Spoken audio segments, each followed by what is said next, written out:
Hi, Cavel. Cheers. Cheers, Dorothy. Happy Friday. Happy Friday. I appreciate you taking the time to chat with me. So one of the reasons why I did want to chat with you was Yes. because last week, I pulled on Instagram and Facebook where people were at. Where I know for myself, I was feeling like in regards to the coronavirus and what's this epidemic that's happening throughout the world, I have felt, okay, I'm grounded and in this moment and it's happening. And then this other part of me is like, wait, what? This just doesn't seem real. And Yeah. so I put that out, and everyone across the board said the same. They were feeling the same way. And you were the only person that was like, nope. And so I reached out to you. And for all those that don't know who Cavel is, I would love to introduce Cavel. This is Cavel. She is a foodie. She is a great storyteller. So she's gonna be sharing. I just know like there'll be some good stories that she'll share. She's an amazing dancer, and then she's also an expert in customer relations. Phil, you are the best when it comes to customer service. So I definitely want to pick your brain at some point on customer service because I feel like you just know. Absolutely. Fire away. As long as I say, how can I help you? So I wanted to reach out, or I did reach out to you because I wanted to know why. And you mentioned a few different things that I would love for you to share, though, for anyone who's tuning in right now, to share why you're feeling very grounded and why you're not feeling maybe a little out of sorts at all. Well, let's start off by saying to all the viewers out there, this is a hard time for everyone. It's very fluid, and it's just, navigating this uncertainty. Everyone is either worried about their health, their family, loved ones that are far away, or a job, or just coping. Just some people are alone, some people are together. Like, how do we deal with all these different energy levels and the uncertainty? And I think some people cope well, some do not. For me personally, I survived Hurricane Gilbert, September 12th, 1988. I was actually 12 years old, and we grew up without running water, electricity. We were rich in, just family. We had that spirit. We had that good, like, can do spirit, because my grandmother was a tough woman who got everything done. She didn't care if the world was falling down around her. She was just going on about her business. She was on that path, and she was determined to finish that path. So when Hurricane Gilbert happened, we had no idea. We had like 2 loaves of bread, and we had a couple cans of sardine, and we're like, okay, we're just gonna ride it out. So no one was panicking or screaming or crying. I remember we're out there in the eye of the storm, like playing. We didn't see the danger. We saw something else. So it's just sometimes perspective. And when it was all over, we went back down to our house. The roof was completely gone.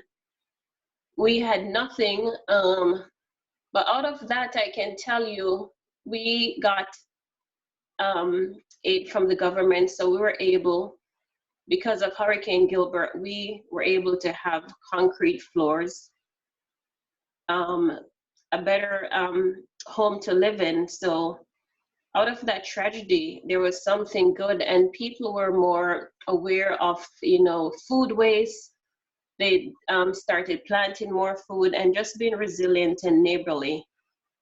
And I'm hoping throughout this crisis, instead of being, keyboard warriors or pitchfork nation, we can come together and be a community that relies on each other through strength and through whatever makes us go forward.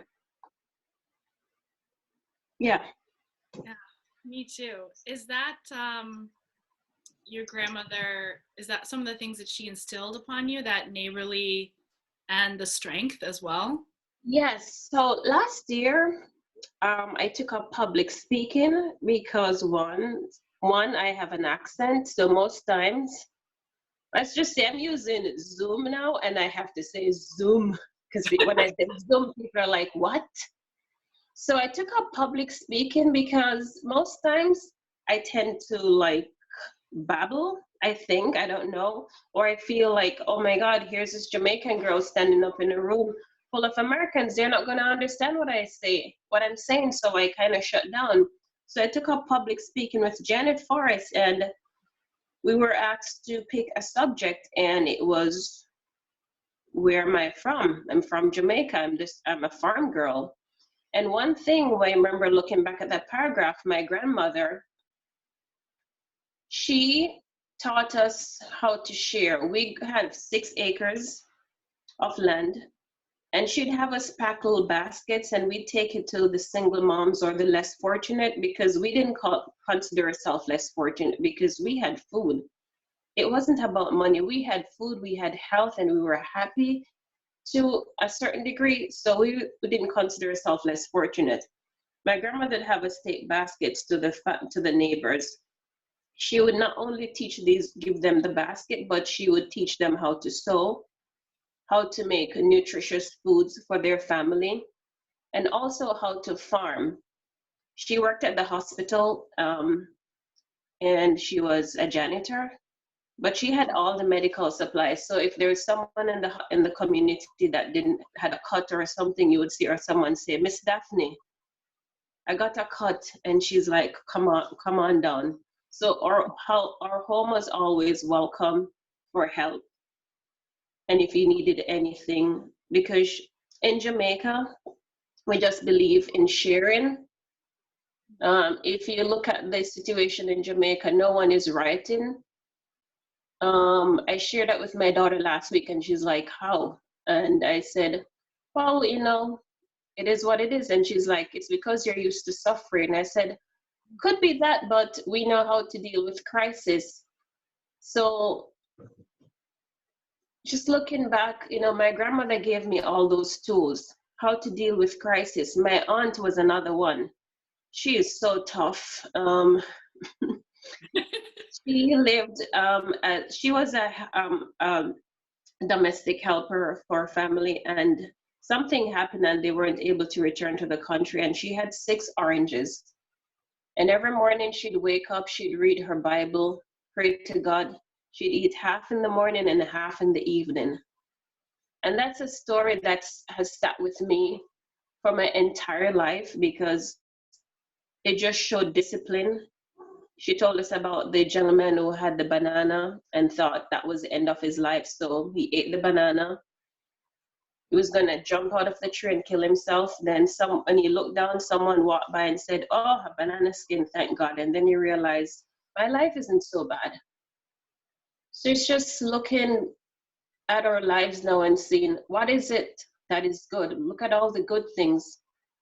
There are people out there that are less fortunate than us, but we happen to live on an island where we have food, running water, electricity, and we have to work with what we have. Grow where you're planted. That's, one of the things that I love to say to myself. Grow where you're planted, Cavel. Yeah. It's beautiful. What a powerful, wait, so for your aunt, that's all she had to eat for that whole day was the orange. Yeah. The orange, and yes, and my aunt is someone who taught me how to fast. We had one weekend out of each month, growing up in a Seventh-day Adventist home. We would fast for the entire weekend, so no food. And it wasn't for her, it wasn't about food. She's like, this is mental discipline. Train your body, train your mind. And that's something I taught my daughter too. Not because we're just picky eaters, but I can go a whole day without food. It's okay. It's not about the food. It's just being focused and disciplined. And again, discipline has a lot to do with things. That is one of the, when I know you well, right? I've known you for a long time. And one of the ways that you inspire me is that you do nourish your body. And you're always posting something that you created in your kitchen that you've grown from your little, it's not even little, like, but it's your side yard that you grow some incredible food. And so that's something, it's not like discipline in the sense of not nourishing yourself. You nourish yourself every day. You have to, and you know, speaking of garden, now is a time where if we just plant one container at a time at each home, just think about summer when you, and I, you know, I said this to a friend, you know, he said he was gardening, and I said, just think about summer, or when this is all over, when you sit together and have those beautiful tomatoes or that lettuce while you're sitting down at the picnic table, you can look back and say, wow, we planted this meal during a time of crisis, but here we are in making wonderful memories over this amazing meal that we made. It's also teaching our kids where our food comes from. How are we nourishing our body, seed to table? Most kids just don't know, and I'll even say it with my daughter, because she's so Americanized. They don't know where their food comes from. No one knows what a pineapple plant looks like or what the banana tree looks like. All of us enjoy nice big bar chocolate, but we don't even know what the cacao tree looks like. We don't know how the farmers get up each morning at 4:30 and they go and they till the soil and they have to walk miles upon miles uphill with a load on their head for you to enjoy something in the comfort of your home.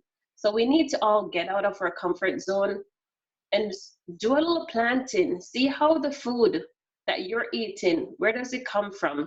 Nourish not just your mind and body, but nourish the earth and show reverence for it as well. I love that.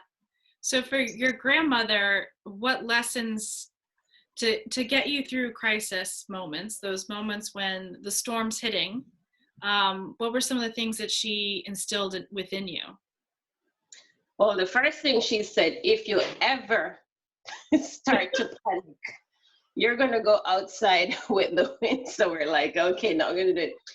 But she said to us, you know, if one link in the chain, and she would pull up like a chain because we had dog chains, because we had plenty of dogs. Said if one, she's like, if one link is weak, what happened to the rest of it?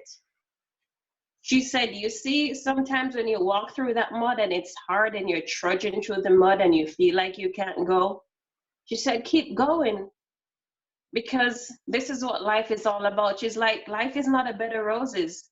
Every day she'd tell us, she's like, you think life is a bed of roses?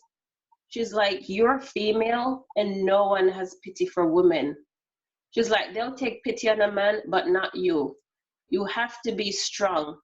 You can't let people walk over you. Without a strong mindset, you'll never accomplish anything. And she had no patience for simple-minded people. If you're simple, you couldn't be in her circle. So she was just, it was just a group of all my aunts and my grandmother who grew me. They were just a group of women who were pretty resilient. Nothing, no challenge or anything was too great for them. And they believed in multitasking and getting it done. There was no room for pity, because pity only goes so far. That makes sense. Yeah. So when it came for, so you saw these women move through whatever challenges were coming up. Yes. And so is that for you, that example of not giving up, is that where you're able to push through when it comes to these storms, or emotional or actual storms, is not giving up? My personal storm started from, and this sharing this is not looking for pity, my personal storm started from I was a month and 2 days old. My mother died. So just growing up with my aunt and my grandma, there was the other side of it where every day I was told, you're such a burden. Wow. You're this, you're that, your mother died and left you alone, and here you are. So I had to deal with that. So I remember when I ran away from home at age 16, and I was a good kid because I was always involved in the church. The church was my saving grace. Believe it or not, the church is where I learned to volunteer, show social graces, how to connect with people, how to be a young lady, how to reach for the stars. And so just not having a mother, it was always like fight to the end. It's do or die. At age 16, I was working at my I was working for myself. I lived at different church sisters and church church member homes. And every time, when someone's like, you gotta go, I said, okay, thank you. I was fearless, just fearless. And for me, I've always just been a survivor, because if tomorrow I don't work, I don't have family or a partner or someone to say, oh, Cavel, here. So it's do or die. So that for me is just like, I got to keep going. And don't think that there are many nights that I don't sit and cry so much, but I know the next day I have to keep moving because no one else is going to do it for me. I don't have a cushion. I don't have people to rely on. I have my friends, yes, but I'm a very independent person. And so dealing with this now, when, I heard about this pandemic, the first thing it's just like, okay, how can I mentally prepare myself for this? And so I slowly did that. And part of it is just not being around people who are going to make me panic. I will tell you, I started a new job. So Congratulations, by the way. Thank you. And it was just like, wow, do I have this job? And my daughter is like, if I know you, Mom, you have plan A, B, and C always. And I said, yep, that is true. There's something out there that I can do. So what were some of the ways you mentally prepared yourself? I mentally prepared myself. I'm not a pessimist, I'm a realist. So, when they said, oh, this is for 2 weeks, and I'm like, nah, I'm going to prepare myself because this is probably going to be more like 2 months. I'd rather be surprised. When everyone was out there, shopping for toilet paper and flour, sugar, butter, I looked for the things that my grandmother would get. She would get the green plantains. So the green plantains, one green plantain could make 2 weeks worth of porridge. So that's the thing I was looking at. I was thinking of, cuts of meat that I could use to make soup. Soup can last a long time, so I'm not going to run out there and buy a whole chicken. I could buy the cheapest part of the chicken, whether it's legs or wings, because the breast is expensive, and I can use it to make soup. That soup can last me for a long time. I could also roast the whole chicken. I could make tacos from that. I could make pulled pork. I could use the carcass for soup.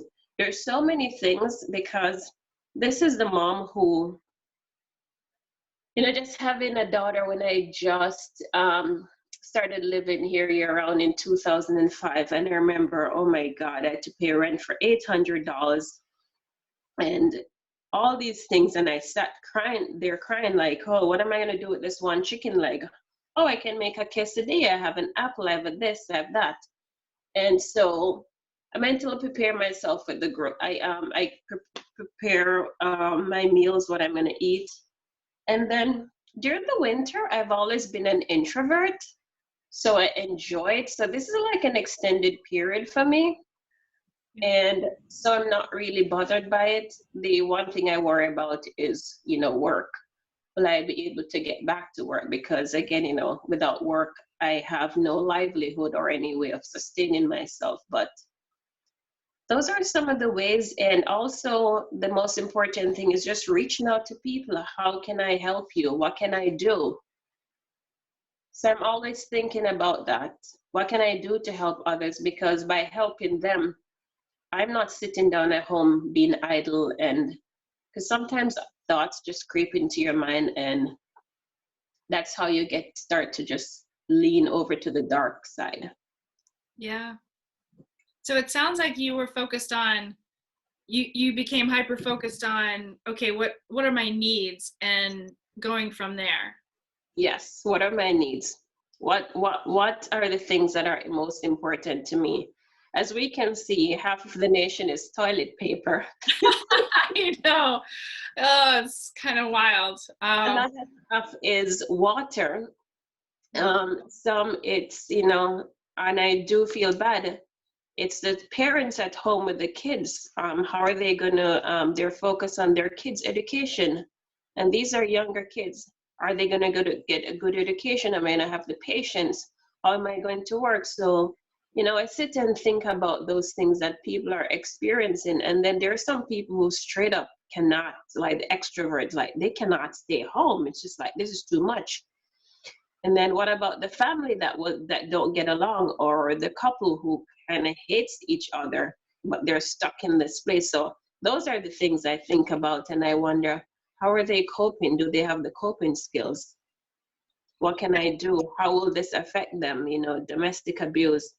Those are the things that I worry about, just universal problems.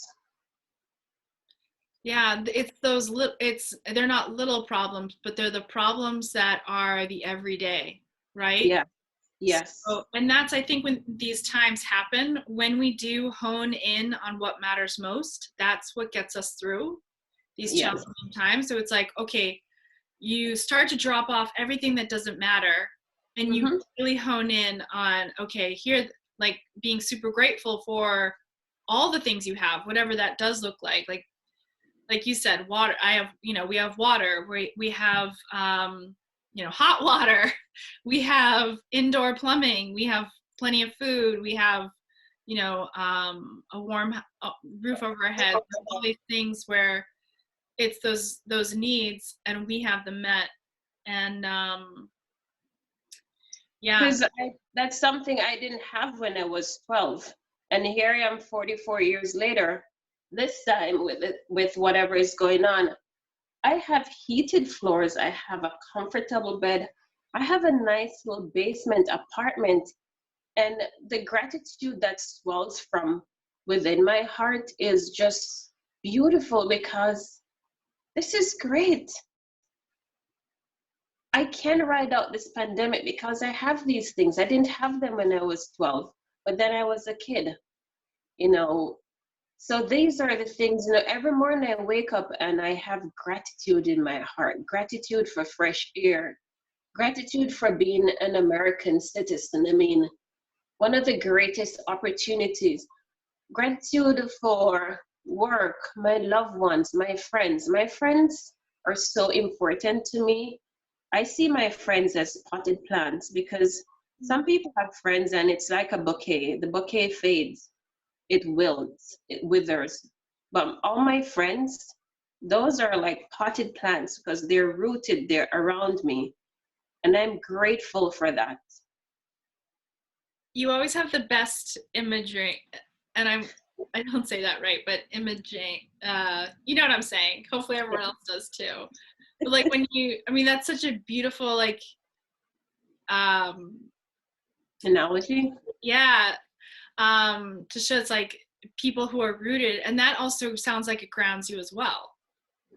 It does. It does ground you. And I shared this with someone.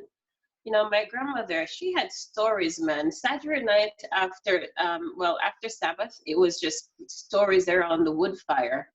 And I'm not talking like fancy camp wood fire. We're talking our everyday wood fire. She would put on calypso and she would tell us stories about her life. And She told us about the lily that grew in the coal mine. It was spotless. It was a white lily and it was spotless. And I said, okay. And she called us and she's like, okay, go get the bag of coal. And she said, just imagine the beautiful Easter lilies that we have out in the garden, because we always had beautiful gardens. She said, just imagine one of those grew in a coal mine and it's spotless and it's still thriving. Be that lily in the coal mine.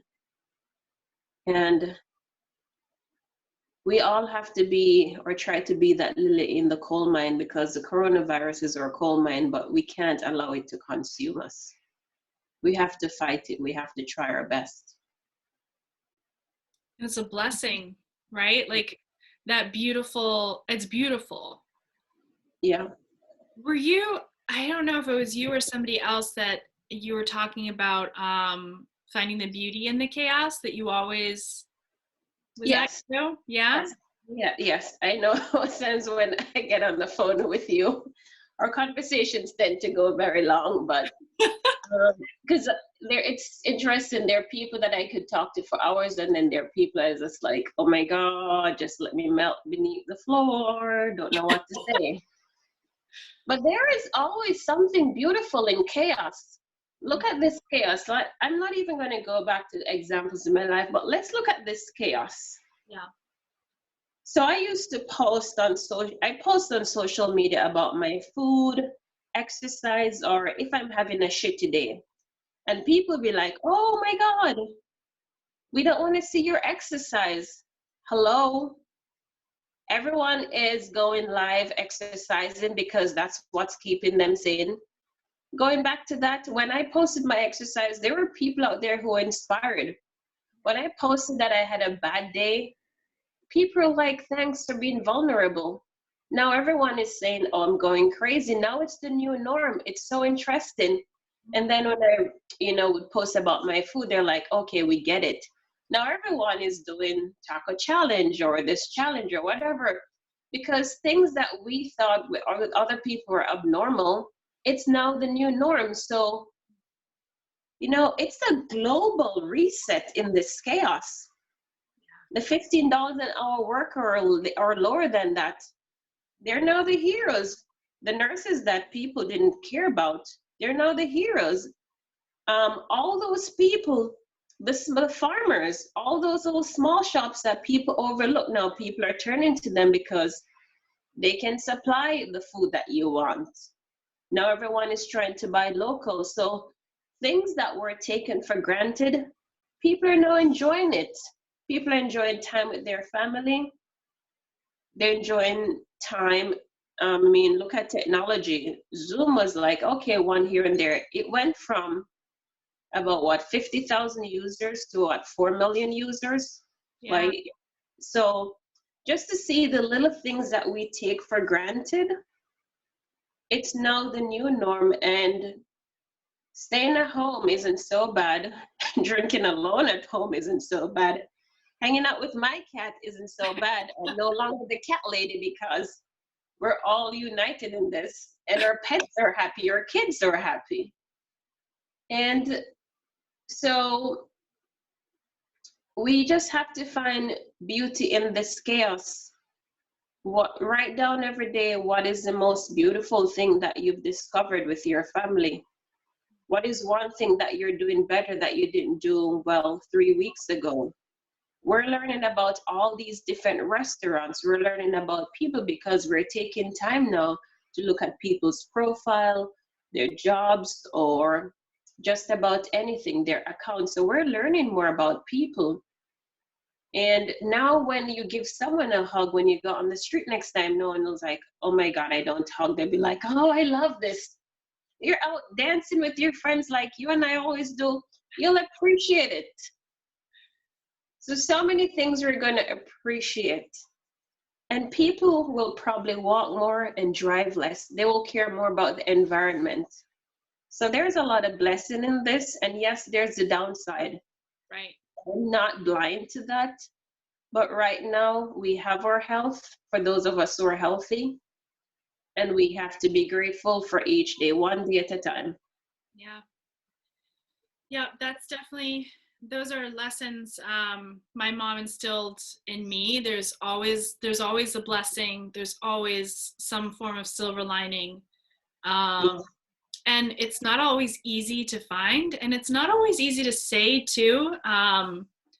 When, you know, this, what's going on right now is bringing up a lot for me because my mom was on a ventilator a few years ago. And so there's like sort of moments that I have where I feel for these families, and it's like, oh man, like I was able to be with my mom, and I feel these people who are not able to be with their loved ones, and for the ones who don't have anyone around, right? Because, or it's not that they don't have anyone around, but no one can come to see them. Like I can't imagine how scary that must be. So yeah, so definitely understanding that, and just trying, not necessarily trying to be the Pollyanna, being rooted in the real, but then also connecting with spirit, so, to see the different perspectives. Well, sometimes, yes, someone says you have to acknowledge your negatives and use them as fertilizers in our lives. We have to. Yeah. We do have to. I go on then to Get Your Own Community Facebook page a lot. And for me, it's not about, I don't go there to criticize, but just observe the different behaviors. There's always, that one person who always has something to say. And people are like, oh my God, it's annoying. Yeah, it might be annoying, but just imagine if that person could use their voice for the right thing. You know that if you have that person on your side, there's no way that's going to be a strong ally. So just looking back, like this person was very passionate or spoke freely or asked all these questions when this crisis was going on. We have a project going on. I think this person would be great for it. So when I go on and see those different comments, I kind of make notes about the person, how their voice could be used in another situation. Right, because everyone has talent. Everyone has a use. Yes. It's not like you have kids and they're like annoying you. You think you're like, oh my God, a million questions. And as soon as they're gone off the camp, and you sit in silence and you're like, oh, I wish I could hear someone say, hey, mom. Yeah. Sometimes the things that used to annoy you are actually not annoying. It's just your perception. Very true. So on that note, we'll wrap things up, and I appreciate you so much, like taking the time. Is there any last thing you want to share? I just want to say to everyone, just love each other. Whoever you're around, your family, just love them. Talk about how you feel. Don't care what people will say after. If you're feeling sad, if you're feeling happy, just let it out. Yeah. People will always say something, whether it's good or bad, but just talk about it. Because when I do, I call my friends and I cry. If I'm happy, I laugh with them.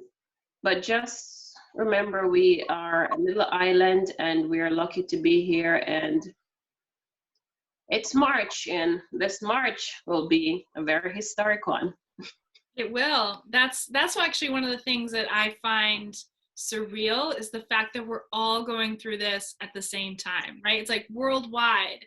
It's very surreal, and but also like extremely amazing. It's like, wow, we're in this together. We really are in this together.